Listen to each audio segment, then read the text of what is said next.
Today's show, Kate Bush got to the top of the charts doing a bit of trend jacking. Can you do similar? Let's investigate. This is 30-minute music marketing, and we're going to find out.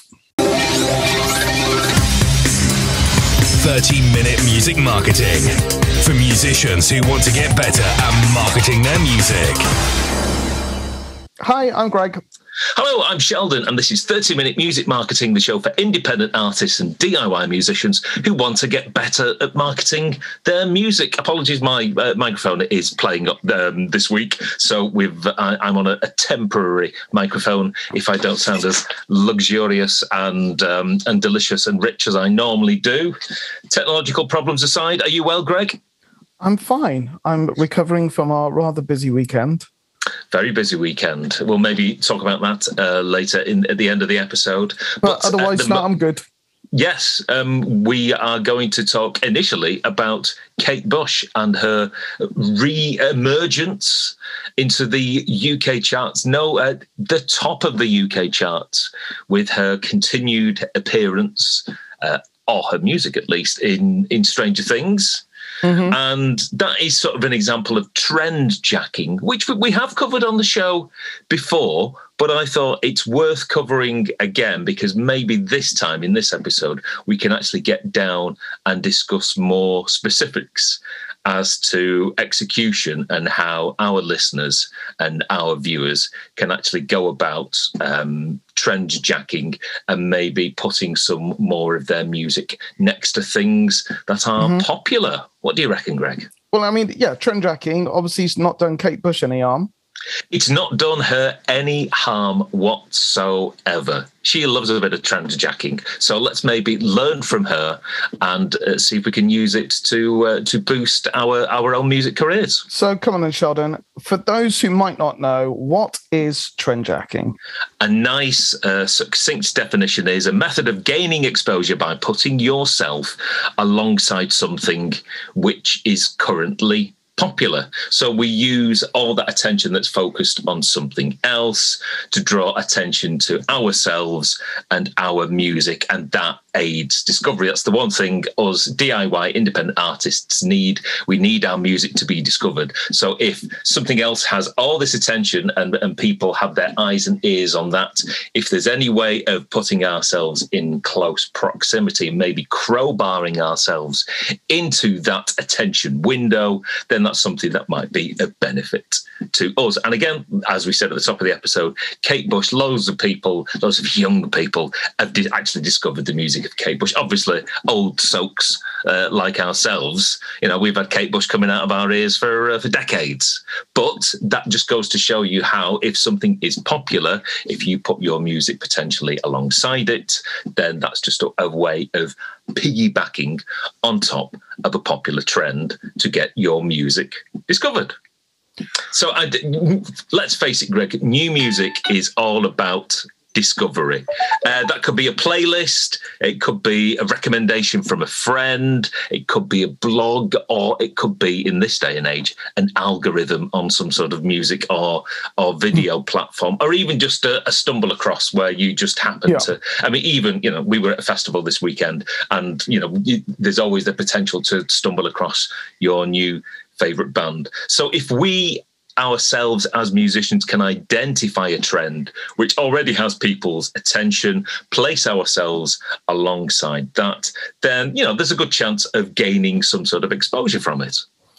Now, the only thing here in this context is that Kate Bush didn't pitch her song personally to Stranger Things, did she? No, that would be a traditional music sync. A music supervisor would have said, I like this particular music. Can we place it within our show? And she will have been initially rewarded very handsomely, and also subsequently has got some money from loads of streams off the back of that. So Are you saying that she got paid twice? Yeah. And What when a you way think to about make a it, living. she must have made an absolute mint, because it's not just one song placement in one episode. It's multiple times, pretty much Through the entire each series. episode. Cha-ching, cha-ching, cha-ching. Now, obviously, I can't promise you that, because what we're talking about isn't a traditional music sync. It's basically, like I said, trying to piggyback on top of in a guerrilla style. So slightly different approach, but as a means of discovery, something that's definitely worth investigating. Okay, so all right, let's get practical, Sheldon. How can your audience or our audience do that using something like social media?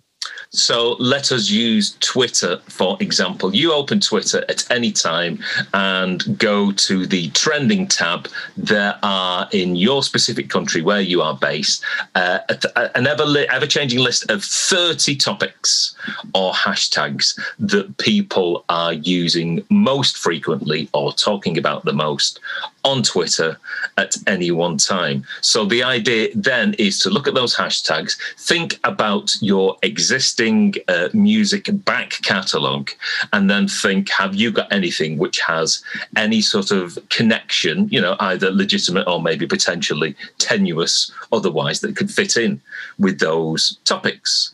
So if that is the case, then you can maybe potentially reply under what is a popular tweet within that hashtag or conversation with a link to the song, and maybe even just a bit of text to sort of qualify it and say why it might be valid to the discussion. Or you can just create a new tweet to your followers, which will obviously containing that hashtag, talking about that topic. And again, not only will it be seen by your followers, because it will contain that particular hashtag, or if Twitter will identify that you're talking about that trending topic, you will be placed within that list of trending topics. So it will be seen by people outside of your circle. You could do a link to the song that's on a streaming platform. You could link to a YouTube video, or you might even decide to, if there's like some sort of content, music video content on YouTube, maybe download that, place maybe a 30-second clip within that particular tweet. There's different ways to do it, but what you're doing is you're piggybacking onto the top of that existing conversation, that existing attention, and either pointing people elsewhere to where the music that's connected to this topic might be hosted, or you may be saving them a job, and they're maybe more likely to watch an embedded piece of music video or a music performance than actually go off for an external link. Or, you could be clever and do both. So, for example, I'm doing a video for my YouTube channel, which is tied in with Atari's 50th anniversary. So would that be similar to Trendjacking? That would be a very good opportunity. Do you know the exact date of when the 50th anniversary is? No, they don't. I know it's around now because I'm hearing it being mentioned in conversation. So, yeah, I dug out something that is Atari related. I'm presenting it in a new way, trying to jump on the Atari bandwagon. You get the idea. Everyone else is doing it, Greg. Why shouldn't you? Exactly. So, okay, Twitter, you've talked about that. Let's go on to your favorite fanboy at the moment on, what about TikTok? The tickety-tockers. Right. Now, as I said in the last episode, when you're putting content out on TikTok as a musician, you don't necessarily need to have anything to do with trending. So you can just basically stay within your niche, create the content that you want to create, and that's fine. However, if you do want to use those trending topics, then by all means, you could maybe try both strategies. Try doing just the stuff that you want to do, or try to jump on top of trending bandwagons, see which one gets you the most sort of views. Now, technically, if something is trending on TikTok, you will generally see it pop up on your FYP, your For You page. So, you'll just be scrolling, Greg, and you will see things that tie into maybe a certain theme, or maybe a particular piece of music that's being used. And just by nature of it being popular, the algorithm will seed it out to more people. You will probably see it. You will discover it because of the means of the algorithm. And then it's a case of saying, right, do I have any existing songs or existing sort of video content that fits in with these topics and these themes and maybe potentially these hashtags as well? If you have, then it's a good opportunity to find your video content, format it for TikTok, put it out there through your account. You can use different resources if you want to start to independently find stuff that is trending on TikTok. If you go to Google and Google TikTok Creative Center, the Creative Center will give you a list of trending hashtags, trending videos in your country. So again, you can actually do an investigative search and find out what's popular. I think you might need to create a business account within that Creative Center, but it won't ask you for any sort of credit cards or anything. There's also a website called ontrend.ai,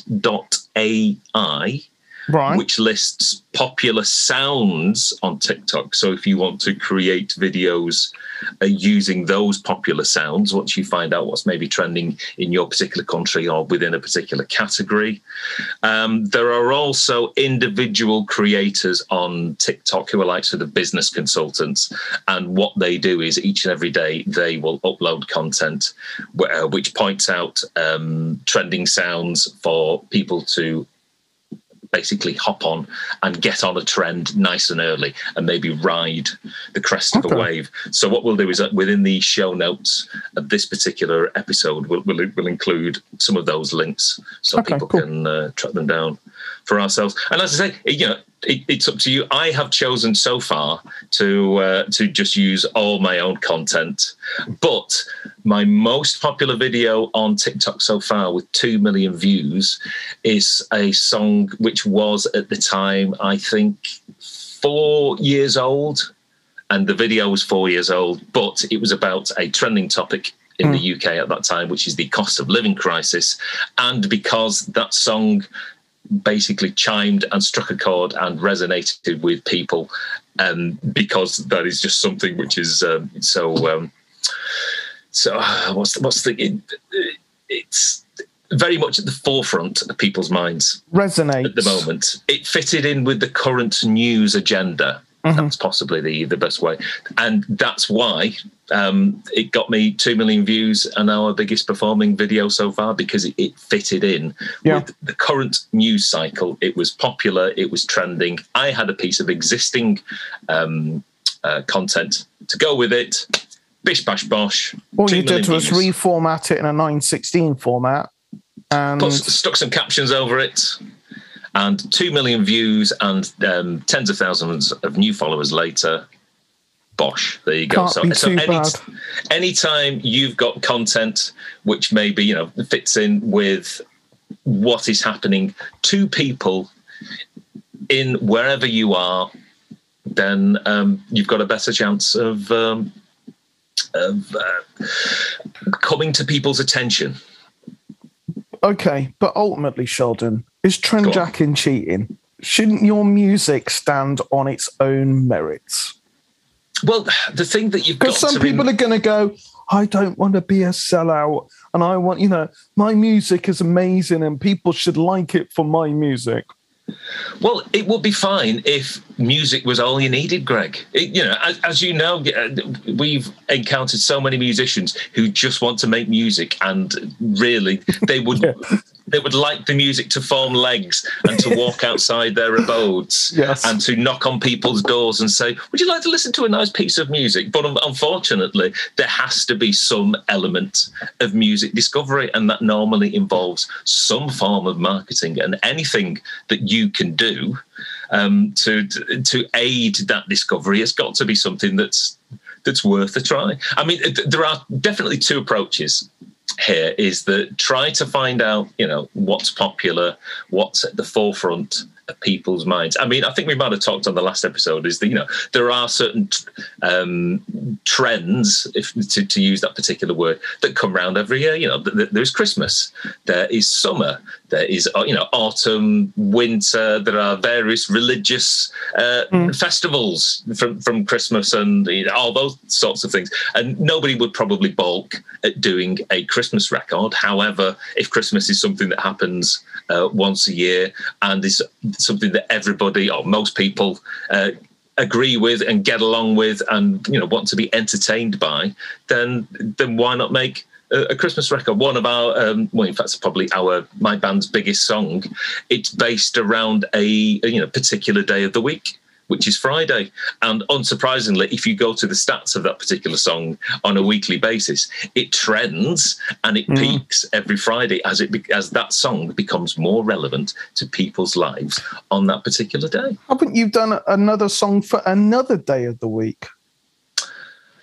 I've got one song that covers every day, but this is it. So you have to ask yourself, you know, do you want your music to resonate within people's lives, or do you think it's something that stands apart from other people as a musical form of art, as it were? You know, it just depends upon your approach. And, you know, if it's maybe the latter, then maybe you're going to have to spend more time and more money marketing it in a specific way and saying these are the benefits of this particular music and enjoy it for thus.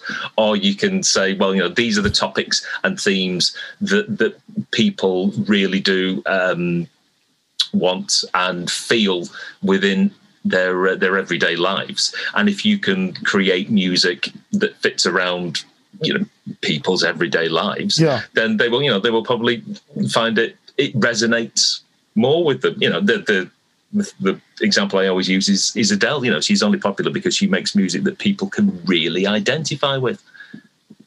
Yeah, she's a good singer as well. But, you know, if she was maybe singing about, you know, dancing in the club and, you know, having a great time, then that might resonate to a certain other section of people. And maybe it's going to be smaller, but, you know, if she sings songs identifying about the heartbreak of people and of relationships, that's something everybody can identify with, and the rest is history, Greg. Do you think she's ever happy? I think she's happy when her PRS statement comes through 4 times a year. I mean, I'm slightly happy when my PRS comes through, but about, you know, when her publishing check drops every quarter, that would be nice as well. There's money in misery, Greg. There's money in misery.